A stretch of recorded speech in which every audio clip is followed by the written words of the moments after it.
بسم اللہ الرحمن الرحیم۔ السلام علیکم اسٹوڈنٹس، آج ہم ڈسکس کرنے جا رہے ہیں اپنی 9th کلاس مطالعہ پاکستان کا ایک اگلا ٹاپک، اور ہم لوگوں نے سٹارٹ کیا ہوا ہے چیپٹر نمبر 1 پاکستان کی نظریاتی اساس۔ اور اس سے پہلے ہم لوگوں نے اپنے کور کیے ہیں کچھ ٹاپکس، وہ جو تھے نظریے کی تعریف، ماخذ، اس کی اہمیت، اس کے بعد ہم لوگوں نے نظریہ پاکستان کا مفہوم دیکھا، مختلف پوائنٹس کے ساتھ اس کی وضاحت کی، اور لاسٹ میں ہم لوگوں نے دیکھا تھا نظریہ پاکستان سے آگاہی۔ تو آج کا جو ہمارا لیکچر ہے، آج کا جو سبق ہے وہ ہے ہمارے پاس نظریہ پاکستان کے عناصر، page number 7، elements of ideology of Pakistan. تو آج ہم ڈسکس کریں گے نظریہ پاکستان کے عناصر، جس میں ہمارے پاس آ جاتے ہیں عقائد، عبادات، قانون کی حکمرانی، اخوت اور مساوات، تو اور پھر آ جاتا ہے عدل و انصاف۔ تو یہ 5 عناصر ہیں جو ہم لوگ ایک ایک کر کے اپنے لیکچر میں ڈسکس کریں گے، اور دیکھیں گے کہ کیا چیز ہمارے پاس امپورٹنٹ کنسیڈر کی جا سکتی ہے شارٹ پوائنٹ آف ویو کے لیے، M C Qs point of view کے لیے، اور لانگ پوائنٹ آف ویو سے۔ تو جو یہ ہمارے پاس کوسچن ہے، نظریہ پاکستان کے عناصر، elements of ideology of Pakistan, یہ ہمارے پاس لانگ کے لیے بھی کنسیڈر کیا جا سکتا ہے۔ آپ سے پوچھا جا سکتا ہے کہ نظریہ پاکستان کے عناصر کو وضاحت کریں یا بیان کریں، یا آپ کو کوئی ایک دو عناصر وہ بتا سکتا ہے کہ عقائد کو یا عدل و انصاف کو ایکسپلین کریں، تو یہ ہمارے پاس لانگ کے لیے بھی امپورٹنٹ ہے، اور جو بلیفس والا پارٹ ہے یہ ہمارے پاس شارٹ کے لیے بہت زیادہ امپورٹنٹ ہے۔ چلیں اسٹارٹ کرتے ہیں، اور پھر اسی طرح آگے دیکھتے جاتے ہیں کہ ہمارے پاس کیا چیز شارٹ کے لیے امپورٹنٹ ہے اور کیا چیز لانگ اور ایم سی کے لیے امپورٹنٹ آتی ہے۔ پیج نمبر 7، باب نمبر 1، پاکستان کے نظریاتی اساس، اور اس کا ہمارے پاس کا ٹاپک ہے نظریہ پاکستان کے عناصر، elements of ideology of Pakistan. نظریہ پاکستان کی بنیاد اسلامی نظریہ حیات پر رکھی گئی۔ یہ فرسٹ لائن ہی ہمارے پاس ایم سی کیو ہے کہ نظریہ پاکستان کی بنیاد کس کے اوپر رکھی گئی تھی؟ اسلامی نظریہ حیات پر۔ عقائد، عبادات، قانون کی حکمرانی، اخوت و مساوات اور عدل و انصاف نظریہ پاکستان کے عناصر ہے۔ ان عناصر کی تفصیل ذیل میں پیش ہے۔ تو اگر آپ سے شارٹ میں پوچھے گا تو آپ صرف یہ 5 نام لکھیں گے، اور اگر ڈیٹیل جب پوچھیں گے تب ہم لوگ آگے جو پڑھیں گے وہ ڈیٹیل، اور وہ بھی ہم ساتھ ساتھ ایکسپلین کرتے جائیں گے۔ تو سب سے پہلا جو عناصر ہم ڈسکس کرنے جا رہے ہیں وہ ہے ہمارے پاس عقائد۔ عقائد کہتے ہیں بلیف، یقین کو۔ عقائد میں توحید، رسالت، آخرت، ملائکہ اور الہامی کتابوں پر ایمان لانا شامل ہے۔ عقائد کے مجموعے کو ایمان کہتے ہیں۔ اب سب سے پہلے یہی ہمارے پاس امپورٹنٹ ہے کہ عقائد میں کون کون سی چیزیں شامل ہیں، تو یہ ہمارے پاس شارٹ کے لیے امپورٹنٹ آ گیا۔ اور عقائد کے مجموعے کو کیا کہتے ہیں؟ ایمان کہتے ہیں، تو یہ ہمارے پاس آ جاتا ہے important M C Qs point of view کے لیے۔ اب سب سے پہلے وہ ایکسپلین کر رہے ہیں عقیدہ توحید۔ تو یہ ہمارے پاس ایک شارٹ کوسچن کے لیے بھی امپورٹنٹ آ سکتا ہے کہ عقیدہ توحید سے کیا مراد ہے، عقیدہ توحید کے بارے میں آپ کیا جانتے ہیں۔ تو آپ نے یہ پہلا پیراگراف ہمارے پاس بہت امپورٹنٹ ہے، عقیدہ توحید، یہ ہمارے پاس شارٹ کوسچن آ رہا ہے۔ توحید، رسالت، آخرت، ملائکہ اور الہامی کتابوں پر ایمان، تو یہ 5 چیزیں ہم لوگوں نے اس میں ڈسکس کرنی ہے۔ پہلا آ جاتا ہے عقیدہ توحید۔ عقیدہ توحید سے مراد یہ ہے کہ اللہ تعالیٰ ساری کائنات کا خالق اور مالک ہے، وہ واحد اور یکتا ہے، اس کا کوئی شریک نہیں، اور نہ ہی کوئی چیز اس کے علم سے باہر ہے۔ ان اللہ علی کل شیء قدیر، بے شک اللہ تعالیٰ ہر چیز پر قادر ہے۔ سورہ بقرہ کی آیت نمبر 20 ہے۔ کوشش کیجئے کہ آپ کو آیت یاد ہو جائے شارٹ کے لیے۔ اگر آپ یاد نہیں کر سکتے تو آپ لوگ ترجمہ اور ریفرنس نمبرز کے ساتھ لکھ سکتے ہیں، کوئی ایشو نہیں ہے۔ یہ صرف اپنے کوسچنس کو انہینس کرنے کے لیے اور اچھا پریزنٹیبل کرنے کے لیے آپ عربک یاد کر کے لکھ سکتے ہیں۔ یعنی کوئی شے اس کی قدرت سے باہر نہیں۔ انی جاعل فی الارض خلیفہ، میں زمین میں اپنا نائب بنانے والا ہوں، سورہ بقرہ کی آیت نمبر 30 کے مطابق انسان کی حیثیت اللہ تعالیٰ کے نائب کی ہے۔ اب یہ بھی ہمارے پاس امپورٹنٹ ہے کہ انسان کی حیثیت کس کی طرح کی ہے، تو اللہ تعالیٰ کے نائب کی طرح ہے۔ یہ بھی ہم سے کیوں آ گیا، لہٰذا مسلمانوں پر اللہ تعالیٰ کے حکام پر چلنا ضروری ہے۔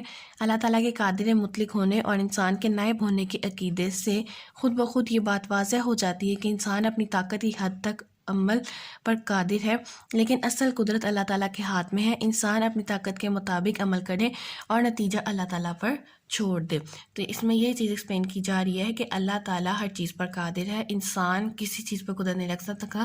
انسان کو ایک حد تک جو ہے وہ طاقت فراہم کی گئی ہے، وہ طاقت کے نشے میں اگر بہت زیادہ کچھ آگے جانے کی کوشش کرے گا، اللہ تعالیٰ کے کاموں میں مداخلت کرنے کی کوشش کرے گا، تو پھر اللہ تعالیٰ نے خود ہی دیکھ لینا ہے، اللہ تعالیٰ خود ہی اس انسان کو قابو کر لیتے ہیں۔ کہتے ہیں کہ اللہ کی لاٹھی بے آواز ہوتی ہے، تو جو لوگ اپنے طاقت کے نشے میں زیادہ اوپر چلے جاتے ہیں، اپنی طاقت کو سمجھتے ہیں کہ ان کے پاس جو طاقت ہے وہ کسی اور کے پاس نہیں ہے، تو پھر اللہ تعالیٰ کی طرف سے ان پہ عذاب، ان پر آزمائشیں آنی شروع ہو جاتی ہیں، اللہ تعالیٰ روک لیتا ہے۔ تو جیسے کورونا آیا تھا تو وہ بھی ہمارے طاقت کے نشے کو کنٹرول کیا گیا تھا، کس طرح سے سب کچھ جو تھا ایک دم سے بند ہو گیا تھا، ہر کوئی سمجھتا تھا کہ بھئی میرے پاس جو قوت ہے وہ، اور دیکھیں کس طرح سے اللہ تعالیٰ نے پوری دنیا کو گھروں میں محصور کر دیا تھا، کوئی انسان بغیر ضرورت کے باہر نہیں جا سکتا تھا۔ تو تب یہ بہت چلا تھا تک کہ پرندے جو تھے وہ آسمان میں کس طرح خوشی سے اڑ رہے تھے اور انسانوں کو گھروں میں قید کر دیا گیا تھا۔ تو یہ بھی ہمارے پاس ایک اللہ تعالیٰ کی قدرت کی وہ ایک بہت بہترین مثال تھی، جو آج سے 2-2.5 سال پہلے سارے انسان اپنے ہر چیز چھوڑ کے، ہر طاقت ختم ہو کے، اور سارے تو تب امیر سے امیر اور غریب سے غریب، یعنی جتنا کوئی طاقتور تھا تب بھی اس کو گھروں میں محصور کر دیا گیا تھا۔ تو یہ اللہ تعالیٰ کی قدرت تھی کہ اس نے کس طرح سے انسان کی طاقت کو کم کیا کہ بھائی صرف سب کچھ تم لوگوں نے ہی نہیں کرنا، بلکہ اللہ تعالیٰ کی جو قدرت ہے، جو اللہ تعالیٰ کا حکم ہوگا، اللہ کے ہاتھ میں جو چیزیں ہیں وہ اللہ کے ہی ہاتھ میں رکھنی چاہیے، انسان کو خود کوشش نہیں کرنی چاہیے کہ وہ اللہ کے کاموں میں مداخلت کرے۔ تو یہ تھا ہمارے پاس عقیدہ توحید سے مراد اور اس پر یقین، اور مجھے امید ہے کہ آپ لوگوں کو سمجھ آیا ہوگا۔ نیکسٹ آ جاتا ہے ہمارے پاس عقیدہ رسالت۔ عقیدہ رسالت کا مطلب ہے تمام رسولوں پر ایمان لانا۔ دائرہ اسلام میں آنے کے لیے لازم ہے کہ رسالت کو دل و جان سے تسلیم کیا جائے اور کسی اعتبار سے بھی اس میں شک و شبہ نہ کیا جائے۔ قرآن مجید میں اسوہ رسول صلی اللہ علیہ وسلم کو سرچشمہ ہدایت ماننا، اور حضرت محمد صلی اللہ علیہ وسلم کو اللہ تعالیٰ کا آخری رسول اور آخری نبی ماننا، اور یہ ایمان رکھنا کہ آپ صلی اللہ علیہ وسلم کے بعد کوئی نبی نہیں آئے گا، عقیدہ رسالت کا لازمی جزو ہے، اور جو اس کا انکار کرے گا وہ مسلمان نہیں ہو سکتا۔ تو جو عقیدہ رسالت ہے یہ آپ لوگوں کے پاس ایکسرسائز کا 4th شارٹ آنسر بھی ہے، اور ہمارے پاس یہ شارٹ کوسچن بھی امپورٹنٹ ہے۔ میں نے کو پہلے کہا تھا کہ جو قائد کا ٹاپک ہے یہ ہمارے پاس شارٹ اور MCQ دونوں کے لیے امپورٹنٹ ہے۔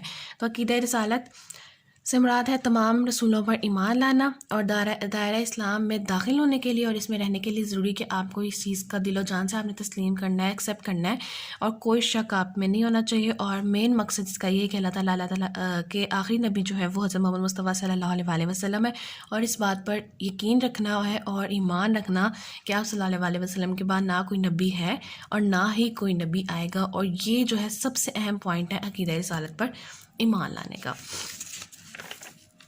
اوکے، نیکسٹ انہوں نے آگے ایکسپلین نہیں کیا، تو ہم ایسا کریں گے کہ آگے آپ خود بھی لکھ سکتے ہیں ہیڈنگ بنا کے۔ انہوں نے صرف عقیدہ توحید اور عقیدہ رسالت کو ایکسپلین کر دیا، اس کے بعد آپ ہیڈنگ بنا سکتے ہیں کہ آخرت پر ایمان، ملائکہ پر ایمان اور الہامی کتابوں پر ایمان۔ آخرت پر ایمان یہ ہے کہ ہمیں اس چیز پر یقین رکھنا ہوگا کہ ایک دن یہ دنیا ختم ہو جائے گی، اور ہمیں جو ہے آخرت کا دن آئے گا، ہمیں اپنے مال کا حساب دینا ہوگا، نیک مال والوں کے لیے جنت ہے اور برے مال والوں کے لیے دوزخ ہے۔ تو آخرت کے ایمان میں اس طرح سے آپ لکھ دیں۔ ملائکہ پر ایمان یعنی کہ فرشتوں پر ایمان، اللہ تعالیٰ نے جتنے فرشتے بھیجے ہیں اس چیز پر یقین ہونا چاہیے کہ فرشتوں پر ایمان رکھنا چاہیے، جس طرح ہم لوگ اللہ کے رسول پہ، اللہ کے نبی پر ایمان رکھتے ہیں، عقیدہ رسالت پر ایمان رکھتے ہیں، اسی طرح ملائکہ پر ایمان رکھنا بھی ضروری ہے، فرشتوں پر ایمان بھی ضروری ہے۔ لاسٹ الہامی کتابیں، ہمیں پتہ ہے کہ تورات، زبور، انجیل، قرآن مجید 4 الہامی کتابیں ہیں، اور اس سے پہلے والی قرآن سے پہلے والی کتابیں جو ہیں محفوظ نہیں رہی تھیں، کیونکہ لوگوں نے اپنی مرضی سے اس پہ رد و بدل کرنا سٹارٹ کر دیا تھا، اور جو قرآن ہے وہ ہمارے پاس ابھی تک محفوظ ہے اور قیامت تک کے انسانوں کے لیے راہ ہدایت ہے۔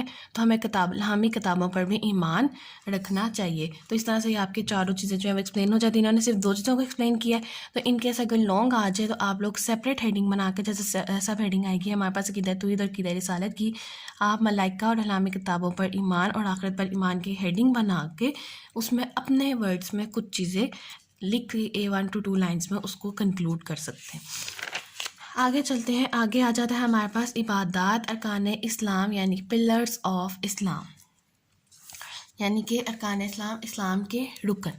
عبادات میں ہم لوگوں نے جو چیز ڈسکس کرنی ہے وہ ہمارے پاس ارکان اسلام ہے، یعنی کہ نماز، توحید، رسالت، حج، زکوٰۃ، یہ والی چیزیں۔ توحید اور رسالت اسلام کا پہلا رکن ہے، تو یہ ہمارے پاس امپورٹنٹ آ گیا کہ اسلام کا پہلا رکن کیا ہے، توحید اور رسالت۔ دوسرا رکن نماز ہے، یہ بھی امپورٹنٹ ہے۔ اللہ تعالیٰ نے قرآن مجید میں کئی مقامات پر نماز کی ادائیگی کا حکم دیا۔ نماز کو مقررہ وقت کے مطابق ادا کرنا فرض ہے۔ اللہ تعالیٰ نے قرآن مجید میں ارشاد فرمایا ان الصلاۃ کانت علی المؤمنین کتابا موقوتا، یہ ہے ہمارے پاس سورہ النساء کی آیت نمبر 103، بے شک نماز کا مومنوں پر اوقات مقررہ میں ادا کرنا فرض ہے۔ تو یہ ہم سے پوچھا جا سکتا ہے MCQs اور شارٹ دونوں کے لیے کہ نماز کس طرح سے لوگوں پر مومنوں پر فرض کی گئی ہے، تو نماز مقررہ وقت کے مطابق لوگوں پر فرض کی گئی ہے، مسلمانوں پر دراصل نماز قائم کرنا دین اسلام کو قائم کرنے کا وہ نمونہ ہے جس کا مظاہرہ ہر روز ہوتا ہے۔ اللہ تعالیٰ کی اطاعت کا ایسا ہی نظام پورے معاشرے میں قائم ہونا چاہیے۔ پھر حجت اسلام کا تیسرا رکن زکوٰۃ ہے۔ زکوٰۃ مالی عبادت ہے اور اسلام کے معاشی نظام کی مضبوطی کا ذریعہ ہے۔ زکوٰۃ کے نظام کی وجہ سے دولت چند ہاتھوں میں اکٹھی ہونے کی بجائے گردش میں رہتی ہے۔ تو یہ بھی MCQs کے لیے امپورٹنٹ ہے کہ کس نظام کی وجہ سے دولت گردش میں رہتی ہے، زکوٰۃ کے نظام کی وجہ سے دولت گردش میں رہتی ہے اور معاشرے کے غریب طبقے تک بھی پہنچ جاتی ہے۔ چوتھا رکن روزہ ہے۔ تمام عبادات کی طرح روزہ بھی فرض کا بہترین اظہار ہے اور بندے اور اللہ تعالیٰ کے درمیان قربت کا ذریعہ ہے۔ تو یہ بھی امپورٹنٹ ہے MCQs کے لیے کہ انسان اور بندے کے درمیان قربت کا ذریعہ کیا چیز ظاہر کرتا ہے، وہ کیا ہے، اس کا آنسر آئے گا روزہ۔ اور پانچواں رکن ہمارے پاس آ جاتا ہے حج، اسلام کا پانچواں رکن ہے جو صاحب استطاعت لوگوں پر فرض ہے۔ حج کے موقع پر اللہم لبیک کی پکار مسلمانوں کے اتحاد اور بھائی چارے کی ایسی مثال ہے جو دنیا میں کہیں نظر نہیں آتی۔ تو اسلام کے 5 ارکان کون کون سے ہیں؟ توحید و رسالت، نماز، زکوٰۃ، روزہ اور حج۔ تو یہ ہمارے پاس 5 ارکان ہیں۔ تو آپ سے یہ سیپریٹلی شارٹ میں پوچھے جا سکتے ہیں کہ 5 ارکان اسلام ایکسپلین کریں، یا پھر آپ سے کسی ایک ارکان اسلام پہ بھی پوچھا جا سکتا ہے۔ موسٹلی زیادہ تر اگر پوچھا بھی گیا ہے تو وہ زکوٰۃ کے اوپر پوچھا جاتا ہے، اور زکوٰۃ کیونکہ اس میں وہ گردش، مال کی گردش کے بارے میں ایکسپلینیشن دی گئی جاتی ہے، تو اس پہ لکھنا ہمارے پاس آسان ہو جاتا ہے۔ نماز کے اوپر بھی بہت امپورٹنٹ چیزیں آتی ہیں، تو اگر یہ پارٹ آپ کو لانگ میں لکھنا ہوگا تو آپ اس کی کس طرح سے سب ہیڈنگس دیں گے؟ 5 ارکان آپ کی ہیڈنگ بن جائیں گی، توحید و رسالت، اس کے بعد نماز، زکوٰۃ، روزہ اور پھر حج۔